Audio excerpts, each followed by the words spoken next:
Hi,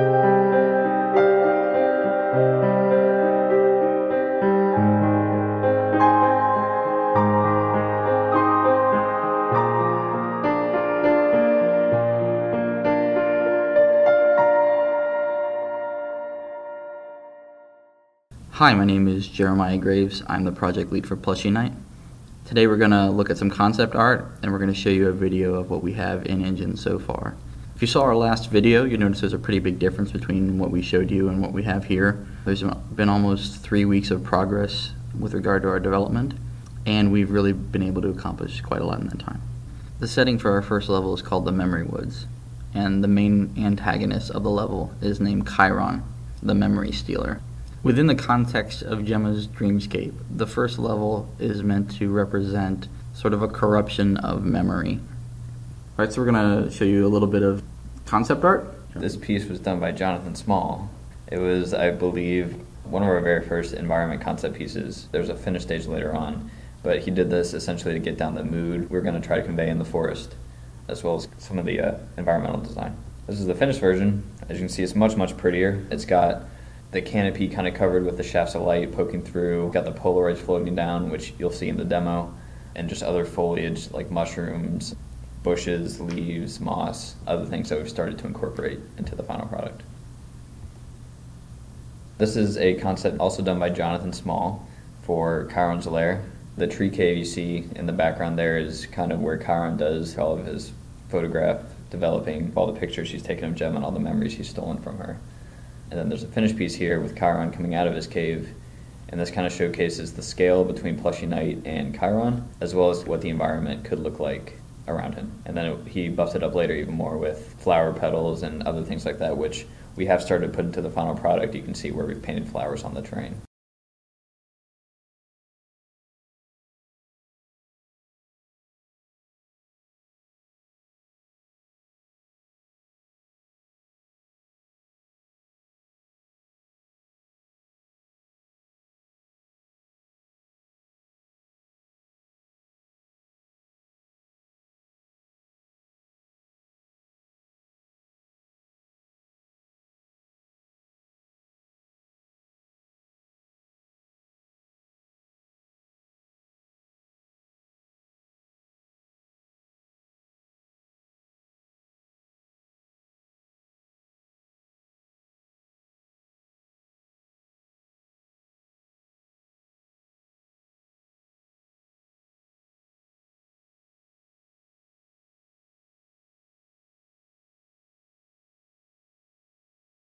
We really want to get across a feeling of protection and nurturing.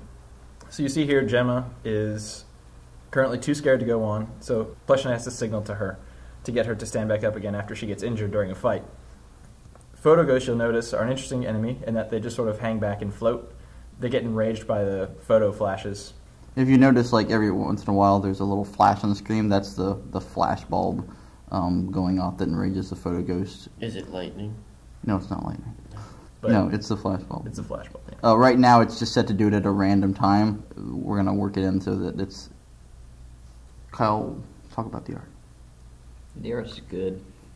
Yeah, so you're going to see stuff here that's, we've got some stuff that's textured, some more final than others, and some that's just completely not textured at all. So we're in the process of building all the textures right now and implementing them.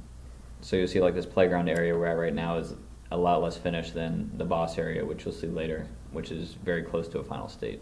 Is that a tortoise? That just may be a tortoise. I hear his name is Argos. Argos. Yeah, if you notice the leaves falling down, then they actually turn into photographs. And so there's this theme of photography throughout the level. The photo ghosts, Chiron, all his eyes are like camera lenses, different sort of photography-related paraphernalia around his lair. The fight with Chiron is, I would say, maybe 85% complete. Right now we're just missing a key mechanic that we need in order to actually do the main damage to him, so we actually simulate that during this demo. It's just like a key press. Yeah, it's a key press right now, but eventually what we're going to be doing is having a tandem attack that happens between Plushy Night and Gemma, where when Gemma gets behind Plushy Night, he'll be able to charge power into a shield that unleashes their combined power that will subdue Chiron so that Plushy Night can put some good hurt on. Bobby, what do you think have been some of like the key like hurdles that we've been overcoming? Getting the sword to actually collide with the ghosts. That took a while. But now we've got it. From a layman's standpoint, that seems like something every game has. Like, why would it be something that's difficult to?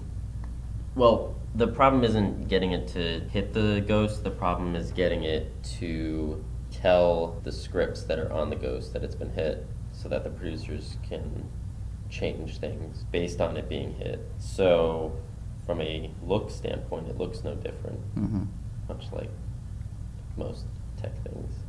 But it wouldn't function without that. His health wouldn't go down.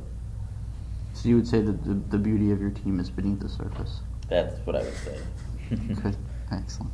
In real life, too. In real life? Yeah. He says it all the time. Sick burn.